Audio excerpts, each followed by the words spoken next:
Good morning. So this week is, last week was a recovery week, and this week we are doing a testing week. We don't do a ton of testing weeks because both my coach and I, we kind of make adjustments based off of, you know, what I'm seeing, how I'm feeling, and kind of naturally as the year goes on. But I haven't had testing week in quite a few years because I've had two babies and we weren't racing and a lot of those things. So now that I'm starting to feel a lot better and volume starting to come up, feel more normal, we want to test everything, see how it's going, see where I'm at, and get a good idea. So we're starting off with a ramp up FTP test today. Tomorrow is a long course swim test, and then we're doing 16 by 800 on Thursday. It's kind of like see where I'm at running wise. So yeah, I'm just eating some breakfast here. Been trying out a new morning breakfast recipe. I recently did an inside tracker a test to kind of see where everything it was, and I have a really high inflammation right now, and there's a couple things that could be from, and one of them could be my body still recovering from the crash. So I had, like I said, really high inflammation, which so low white blood cell count, low neutrophil count, low ferritin, and so just a lot of things that trigger inflammation within the system. And so I'm having quinoa, cinnamon, raspberry, walnut for breakfast. All things are kind of really geared towards helping with a little bit of inflammation.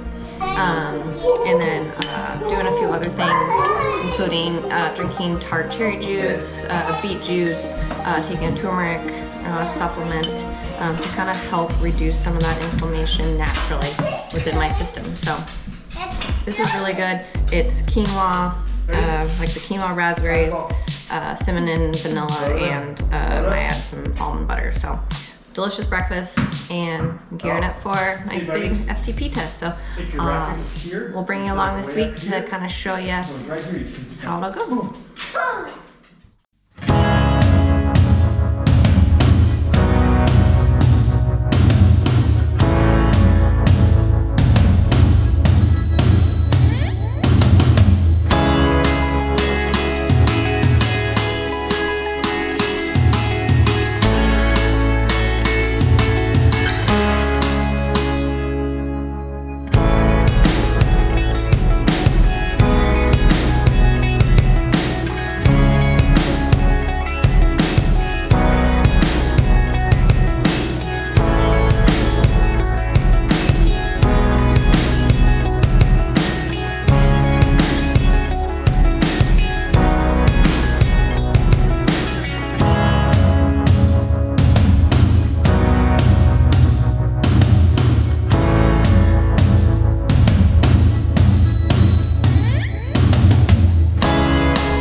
I did the ramp test, which it's the first time I've actually done the ramp test. I usually do the 20-minute test. And I think I seem to test better at the 20-minute test.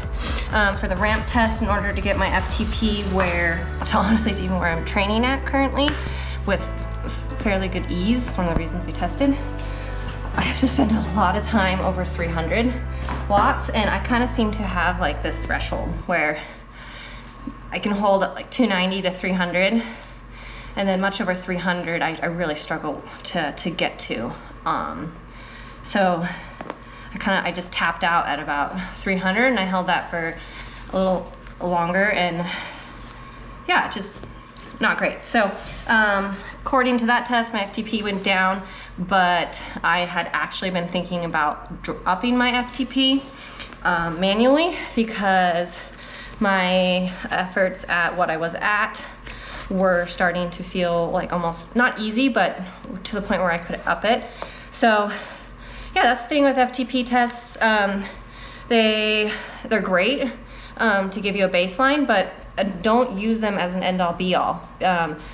Your subjective feeling is more important, and you will know. Like, if I change my FTP to what it is right now, to what this test said, then it wouldn't make sense, because of what the FTP went down to. I was holding that close to that number for long periods of time out on the road, and you don't race at 100% threshold. So it doesn't correlate. So FTP test, grain of salt. Honestly, if you listen to kind of what a lot of sometimes pros talk about, is they may do a test to help get them into good concept, but it's not the end all be all. I'm a firm believer in that. So while the test was good, frustrating, because I really think my FTP should be a lot higher. So I'm just gonna raise it, and we're gonna keep it higher. So, because I know that I can train at that, because that's what I've been doing up until right now. So yeah, anyways, not worth getting frustrated about. I know I sometimes have a lot of athletes that get really frustrated about it, but honestly, it's not worth getting frustrated about. It's just a test. It didn't go great. That's all right. Move on from it, and you make the decision based off of yourself. And then if you feel like you need to talk with your coach about it, talk with your coach about it, and you make the decision on what it is that you need that to be at based off of how you feel. So yeah, anyways, good session. Not great, a little frustrating, but that's okay. I'm going to move on from it and get my run off the bike done.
Swimming. I I'm not a natural swimmer.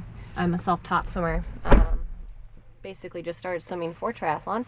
So in reality, besides, not knowing not how to drown, I grew up around water. I knew how to swim, but I didn't start really swimming until 2013 when I started triathlon. So I've only been swimming for like 10 years, and no, not even that. Sorry, wrong. I meant to say 7. Anyways, the hardest thing I have in the pool is pushing myself. I can kind of just hold a really steady state, but I have a really hard time pushing myself in the pool. And I haven't found anybody to swim with. So if you're watching this and you live in Spokane, Washington, specifically North Spokane, and you can swim around 120 to 130, so consistently under 130, hit me up. I would like to swim with you at least once a week. I need someone to push me, get me better, get me out of my comfort zone. And so it's actually one of the reasons why I swim faster in a race than my pool splits would potentially show, is because I do better when there's people around, as well as I don't flip turn very well. I am so slow off the wall. And when you're in a 25-yard pool, there's a lot of turning. It takes a lot of time. So I am definitely a better racer and can put up faster times than maybe my pool splits, like my training data would show, because I do better when there's people to push me and people around. So yeah, I don't know, not bad. As you can see, probably it's cold out here. My hair is completely frozen over. So yeah. All right, well, I have a bike to go get to. See y'all in a bit.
Not bad out, just dusting, and it's not quite as cold as it has been, which is good.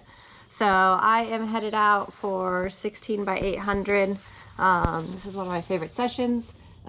Doing interval work on the roads right now, maybe a little bit iffy, we'll see. I don't quite know what the roads look like.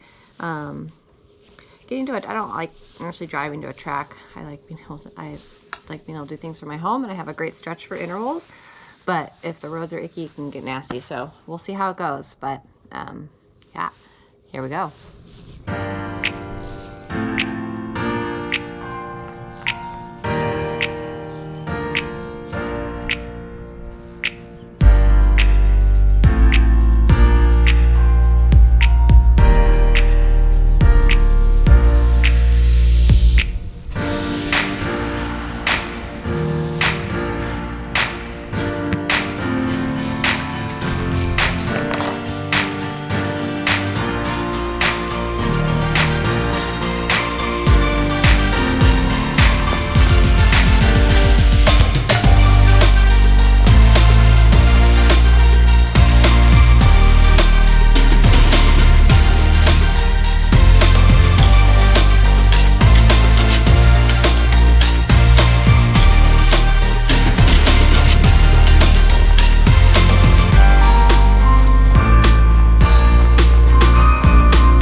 800 done. It's a little harder in the snow.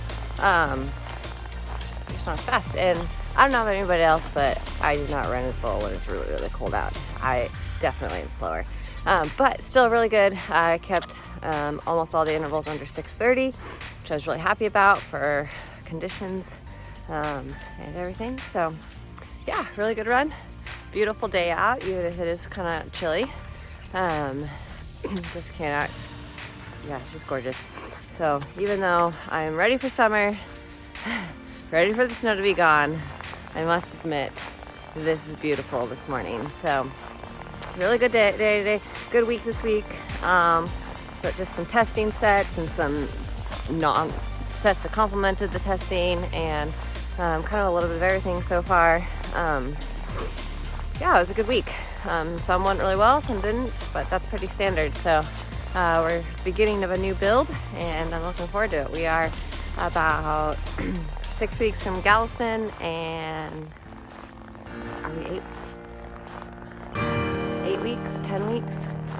I can't remember exactly off the top of my head, from Texas full. So things are looking good, like where we're at, and all the above. So I hope you enjoyed this show this week, and stay tuned for more. Bye guys.